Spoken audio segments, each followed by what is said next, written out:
Hi, this is Stephanie Miller from The Stephanie Miller Show. Please enjoy this exclusive clip from my show on Political Voices Network. They had a meeting. They coordinated the lie, I guess for political purposes. And now that he's leaving office, he is going back on what he told the American people. This isn't simply changing your mind. This is just fulfilling what you always intended to do. No Republican is shocked that he is doing this. What I am shocked at is the duplicity of the President of the United States and his top aides to come together and form this lie and stick to it this entire time. We all knew it was ridiculous, and now the American people are seeing what a disgrace he really is. I think it's incredibly rich to have you say that the people got together and they were duplicitous and they created a lie. NBC News said it. I'm saying they created a lie because, honestly, what the other side has been saying for years, what you guys ran on for president, was multiple lies. I mean, if Eric Holder said it right, I think. He said if Hunter's name was Joe Smith, this case would probably have never even gone to trial, right? That it was always a political witch hunt. And it was always... But wasn't, to Scott's point, I mean, wasn't it a lie? I mean, you can defend it, but wasn't it a lie that he was not going to pardon him? No, I believe the circumstances have changed. I think that we now have a president coming into office who's talking about firing squads, who's talking about running people around the country and making sure that everyone who's his enemy is going to be punished. And Hunter Biden lied about his drug use on a government forum when he was buying a gun. And he failed to file and pay taxes when he was a drug addict. He paid back those taxes with interest. Donald Trump himself was indicted for 17 counts of criminal tax fraud, more than Hunter, and he's going to be the president of the United 11 States. Years. So you're missing a few things here. 11 years, full and unconditional pardon. On his laptop, there's been studies that show a study that showed that allegedly there were hundreds of crimes. Drugs, allegedly sex. Hold on a second. You didn't do that study, right? That study was done. But I think this is the problem. You're saying, but I think this is the problem. You're saying allegedly. When Harry met Sally my entire way through this, I was like, oh, yes, yes. Oh, God, right there. Yes, Michael, yes. Yeah, a lot of people read it. Yeah. That was good. And, thanks for helping spread the word. Yeah, I'm going to send it to everybody I know. Well, your newer pieces, we're entering a world where the rule of law is turned inside out. That's not important now. Let's go back to this piece. We knew that. Well, Michael, in some ways, you and I have been talking about this for years. I've been talking about it. You've been talking about it. But I just feel like nobody nailed it exactly the way you did. The piece is why does no one understand the real reason Trump won? I would read the entire piece to you on Steffi's book club here, readers, but we link to it. So I urge you. At stephaniemiller.com. There you go. Yes. Let me just set it up a little bit. You said, you're just talking about all of the post-election analysis, what happened. You just said, why didn't a majority of voters see all these things that we think are obvious about Trump? You said, understanding the answer to that question is how we dig ourselves out of this tragic mess. The answer is right-wing media. Today, the right-wing media, Fox News, Newsmax, One America News Network, Sinclair radio and TV stations and newspapers, iHeartMedia, the Christian radio, Elon Musk's X, the huge podcasts like Rogan's and much more set the news agenda in this country, and they fed their audience a diet of slanted and distorted information that made it possible for Trump to win. And then you talk about not the New York Times, not the Washington Post. In fact, they bent over backwards to exert no influence when Bezos pulled the paper's Harris endorsement, not CBS, right. NBC, ABC. They're all following, Michael, is your point, right? They're all following the agenda set by the right wing, whatever you want to call it. I think this is the first presidential campaign when it was just crystal clear that the right-wing media did more to set the news agenda than the mainstream media. I've been covering campaigns since, I don't want to say which one. But, I remember. But no, it goes way back, and I remember when Fox News came on the air. It was October of 1996, so right in the heat of an election, and so that was your first big right-wing media thing that you had to pay. Well, Rush Limbaugh and his imitators on talk radio a few years before that, in the early 90s. Yeah. Then comes Fox, and then you start to think, okay, well, the right-wing media is a separate and distinct thing from the mainstream media, and it's becoming a thing. But the mainstream media was still much bigger, and even into the 21st century, into the Bush years, and then into the Obama years, the mainstream media was still the agenda-setting media, but that started to change over the course of the Obama years. Definitely changed during Trump's first term, and so now, yeah, I think it's clear that we hear people who listen to this show, people like us, you hear right-wing media and you think Fox, and maybe a couple other things, but all those things I listed are really important, and they get people at the local level and at all kinds of different platforms, from podcasts and YouTube to cable TV. Let's talk about the solution, because I've been screaming this forever, and it might seem self-serving, but as I always say, Mike, I'm not talking about just me. I'm talking about this whole ecosphere that you're talking about.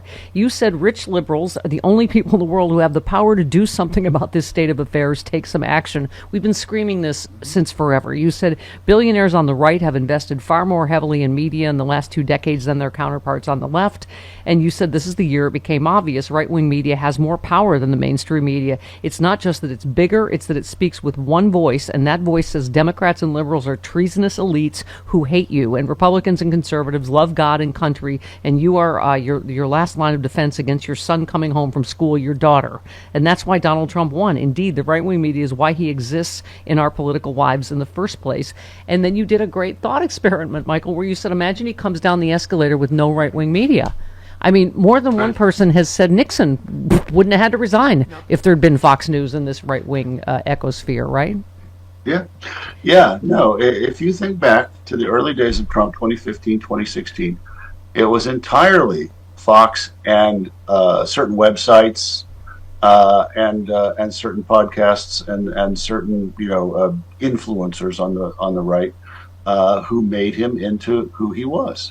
Yeah. And a generation ago, those things just didn't exist, and there just wouldn't have been the oxygen for Donald Trump to grow and thrive, feeding, putting out this grievance message. It just wouldn't have taken. It's corrupted his entire party, Michael. To your point, you said he would not have been taken seriously at all in that world ruled by traditional mainstream media. Trump would have been seen by Republicans as a liability. They would have done what they failed to do in real life, banded together to marginalize him.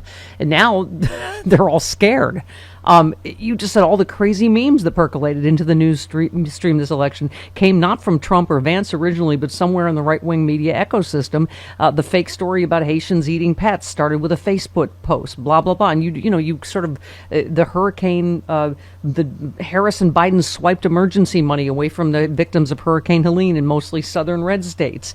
That, and you just say it starts on Fox, then others pick it up, and then you said that's the moment when Harris's momentum and polling averages began to flag. So this is such a great analysis, Michael, that not just everybody, but every liberal needs to read. Because we all are like, what? How could this possibly? What? He's a felon. He's a rapist. Didn't people? Well, the problem is, I keep saying Kamala Harris and Tim Walz didn't talk down to people. The right-wing ecosphere told people, MAGA nation that they were talking down to them, right? Yes, absolutely. And then the mainstream media, of course, and here I'm not talking about you and me and the New Republic, but I'm talking about the institutions that attempt to be objective. The New York Times, the Washington Post, the Associated Press, and Reuters, and the networks, and so on. Then they, according to their own rules, they're not going to fight the message of the right-wing media. That's just not what they do. If it becomes news, they report it. So it became news that maybe Biden-Harris was taking money from hurricane victims and sending it to the border. Well, somebody was saying it, so it was news. Yeah. So they had to just report it that way. That is, to your point in the piece as well, Michael, is what they consider quote-unquote news, because Fox says they're news. They say it's news. And I was saying earlier on the show, Michael, it became part of their business model to have to pay $1 billion to lie about the 2020 election so that they could keep their audience, because the audience only wanted to hear the election was stolen and was starting to leave them, when they wouldn't echo that. I mean, let's talk economy, because everybody said that's what this is about. It's what stuff costs. You just said, yes, inflation's real, but the Biden economy has been great in many ways.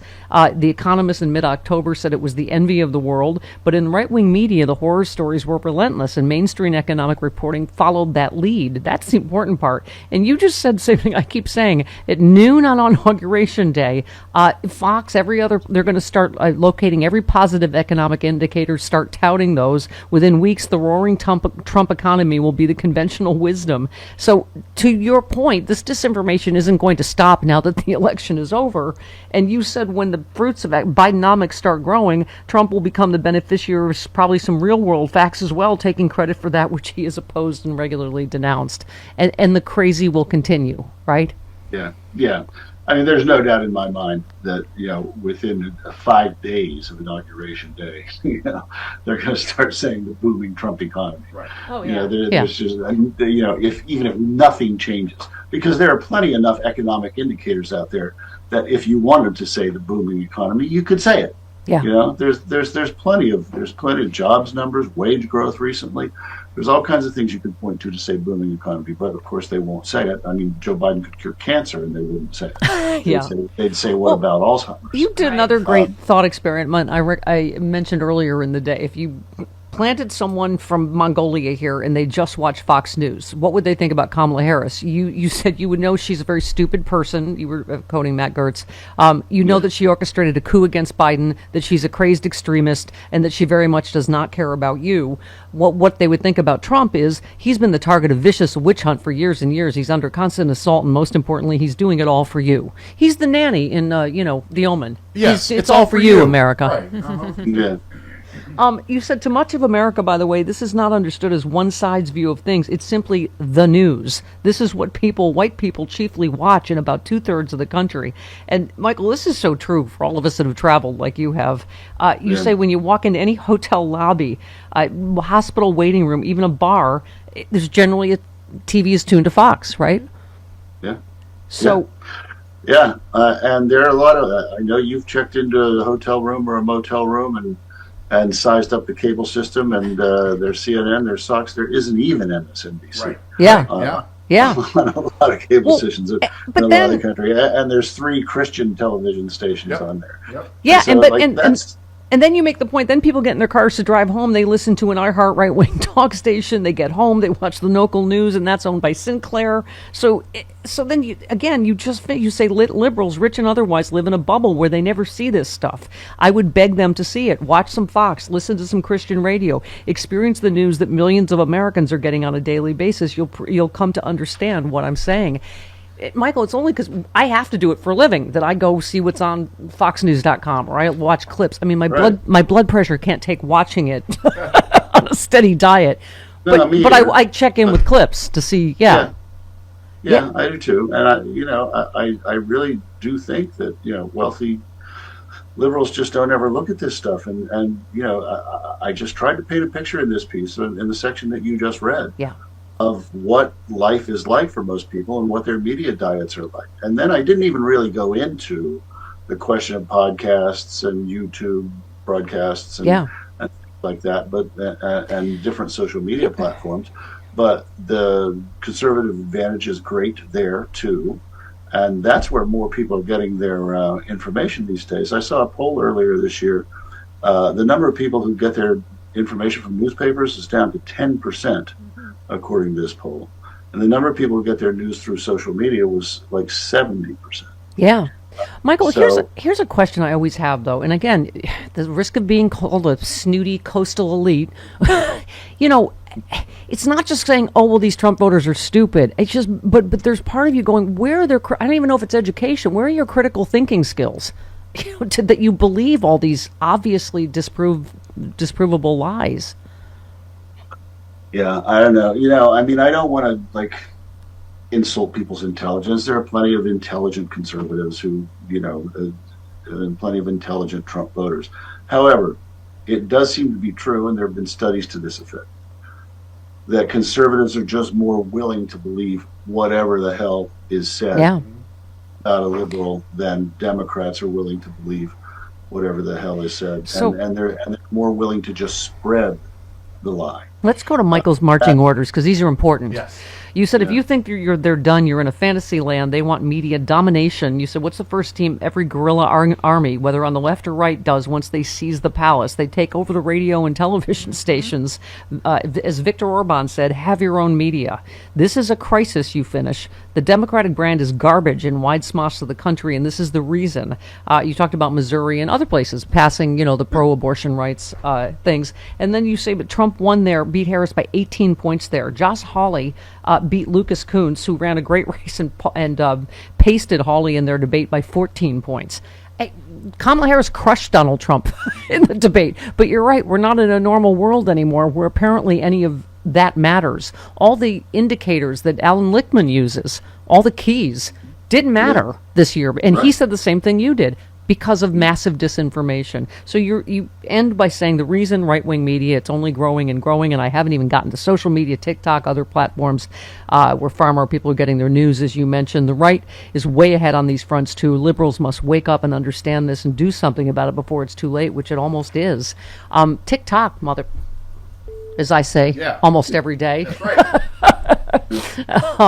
But Michael, thank you so much for that is literally the most cogent analysis I've read of this entire election. So thank you. I'm here with the incredibly handsome Dr. David Silverman to talk about ASEA Renew that I am holding in my hand. This stuff is amazing. Revitalizing Redox gel. You hold up, you have you can it comes in drink form, and this is the gel form. I love, first of all, that supermodel Carol Alt will be promoting this. She's taken so many jobs from me, so I am so happy. Just to give some context, because I have to tell you that this is very unique. This is not a pharmaceutical, it's not a nutritional product.